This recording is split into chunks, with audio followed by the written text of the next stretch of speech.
ঘুম ভাঙার পরে বাইরের দিকে তাকিয়ে দেখি ওয়েদারটা জাস্ট দারুণ হয়ে রয়েছে, তার সাথে দারুণ সুন্দর একটা হাওয়াও দিচ্ছে। তাই এই সতেজ হাওয়াটাকে অনুভব করতে চলে এসেছিলাম একটু ছাদে।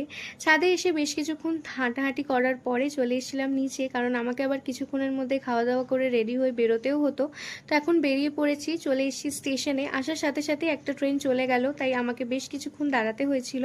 তারপরে টোটো করে এখন যাচ্ছি হচ্ছে কলেজ। আর আমার সাথে আজকে টিনাও রয়েছে। আজকে কলেজ আসার কারণটা হচ্ছে সার্টিফিকেট, আমাদের গ্র্যাজুয়েশনের সার্টিফিকেট দেওয়ার জন্যই আজকে আমরা সকলে এসেছি। সকলে নয়, কিছুজন আসতে পারেনি।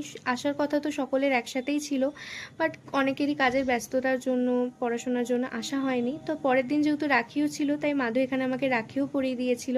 তারপরে সার্টিফিকেট নিয়ে আমরা সকলে মিলে চলে এসেছিলাম সেই আমাদের প্রিয় জায়গায়, আমাদের ডিপার্টমেন্টে। আর আজকে কোনো ক্লাস হচ্ছিল না, তাই আমরা সকলে মিলে সেই আমাদের প্রিয় বেঞ্চে বসে আগেকার মতো গল্প করছিলাম, স্যার ম্যামদের সাথে কথা বলছিলাম। সমস্ত কিছু করার পর আমরা আবারও সকলে মিলে বেরিয়ে পড়ি আর চলে এসেছিলাম পাশের গঙ্গার ঘাটে। এখন যেহেতু বৃষ্টি হয়েছে, তাই জলের স্তর অনেকটাই বৃদ্ধি পেয়েছে, অনেকটা উপরে জল ছিল। তার পাশে এত সুন্দর একটা পেন্টিং করা হয়েছিল।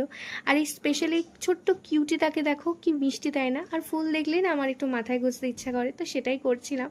করার পরে বেশ সকলের সাথে একটা সুন্দর সময় কাটিয়ে নিয়ে এখন ফিরছি বাড়ি। আর স্টেশনে এসে দেখি যে ট্রেনে মারাত্মক ভিড়, তাই আমি আর বেশি চাপাচাপি করে ট্রেনে ওঠার সাহস দেখাইনি। একটা ফাঁকা ট্রেন আসার পরে সেটাই উঠি এবং বাড়ি আসি। বাড়ি এসে আবারও মাকে নিয়ে এখন বেরিয়ে পড়েছি মামার বাড়ি যাওয়ার জন্য। আর রাস্তায় ছিল প্রচণ্ড প্রচণ্ড জ্যাম, তাই অনেকটা সময় লেগে গেছিলো বাড়ি আসতে, মানে সেজমার বাড়ি আসতে। তারপরে এসেই ডিনারটা করে নিয়েছিলাম। তো ব্যাস এইটুকুই, টাটা।